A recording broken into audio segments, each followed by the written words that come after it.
Mwongeye kwirirwa abakunzi ba Kivu News Official TV, televiziyo yanyu, televiziyo mukunda cyane.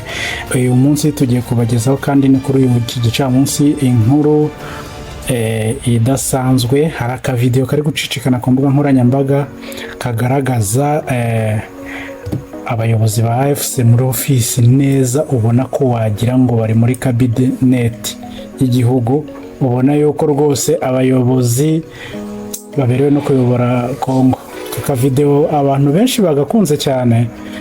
Naka video rero tubagejejeho nka Kivu News. Nyuma y'aka video rero tujye gukurikirazaho inkuru ijyanye n'inkuru ziri gucicikana ku mbuga nkoranyambaga, aho uwari uhoze ari perezida wa Repubulika ya Demokarasi ya Kongo Joseph Kabila noneho yavuze iyi nkuru tubagezaho yanditswe n'ikinyamakuru cya South Africa cyitwa The Sunday Times, ikivuga yuko Joseph Kabila aganira nacyo yababwiye yuko ikibazo cyo muri cy'intambara iri muri Nord Kivu batari ikibazo kizakemuka mu ntambara. Joseph Kabila yavuze yuko ibi bintu rwose byo kuvuga ngo abantu bo muri SADC babizi neza kurushaho yuko ikibazo ubu ngubu gihari hagati ya M23 na leta ya Kongo atari ikibazo kigomba rwose gukemurwa mu ntambara, ahubwo ari uko bakwicarana bakavugana.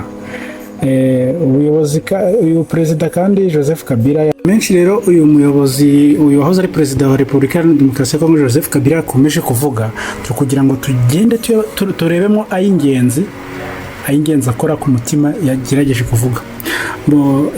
Mu kika cya mbere yavuze ati les violations innombrables des constitutions et les droits humains ainsi que les massacres répétés de la République de la population congolaise par les forces de la police et militaires de Tshisekedi ne prendront pas fin après les négociations entre la RDC et le Rwanda ni après une éventuelle défaite militaire de M23. Aha yagerageza, reka dubisobanurire mu Kinyarwanda ho gake tuvuge yuko yarashatse kuvuga ngo uko Kinshasa yagera kose yica itegeko nshinga ry'igihugu, hanyuma igakomeza no kwica abaturage ba Kongo ikoresheje igisirikare n'igipolisi, ntabwo ashyira iherezo ku bibazo bya Kongo, ndetse niyo habaho imishyikirano hagati ya Kongo n'u Rwanda, ndetse nubwo M23 yatsindwa, ibi ntabwo bizashyira iherezo ku bwicanyi ndengakamere no kwica amategeko nshinga bikomeje gukorwa na guverinoma ya Kinshasa. Aha kabiri arongera avuga ngo au niveau national la principale cause de cette crise est la volonté manifeste des leadership actuels de briser les pactes républicains. Ce pacte ici du dialogue intercongolais de Sun City aboutit à une constitution adoptée par le référendum populaire en 2006. Nangana tugeregeje mu Kinyarwanda yarari kuvuga yuko aha rero yakomeje yashatse kuvuga ko ku rwego rw'igihugu ibi ni bigaragaza ubuyobozi cyangwa se imiyoborere irangwa no kwica amasezerano afitiye inyungu abene igihugu. Ayo masezerano rero akaba yaravuye Sun City ariyo akoro yaje kuvamo referendum y'abaturage yabaye 2006. Ahandi arongera aravuga ngo contrairement à ce que les autorités de Kinshasa veulent faire croire, la crise ne se limite ni aux actions inconsidérées du M23 présenté à tort comme un groupe anarchiste d'un État étranger sans revendication légitime ni au désaccord entre la RDC et le Rwanda. Leta ya Kinshasa n'ubundi ishaka kwemeza abantu yuko ibikorwa bya M23 ari ibikorwa nyine by'imbura mu maro. Akongera akavuga yuko leta ya Kongo ikongera ikita M23 ko ari umutwe n'ubundi udafitanye amasezerano na make na Kinshasa, kandi akaba ari marionette, ni kuvuga ngo umuntu mbese ni akaba ari igikoresho cy'indi leta itabaho, ko M23 itagirana amasezerano yemewe na leta hagati yayo na leta ya Kongo.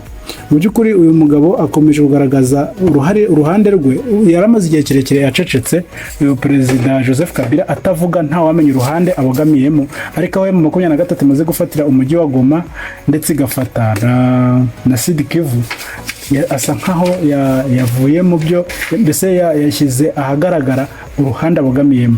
Mu by'ukuri urebye amagambo yakomeje kugenda avugwa n'ibitangazamakuru bitandukanye ku isi, yagendaga agaragaza yuko perezida honorere niko bamwita, wahoze ari perezida wa Congo Joseph Kabila, ko ari ku ruhande rwa M23.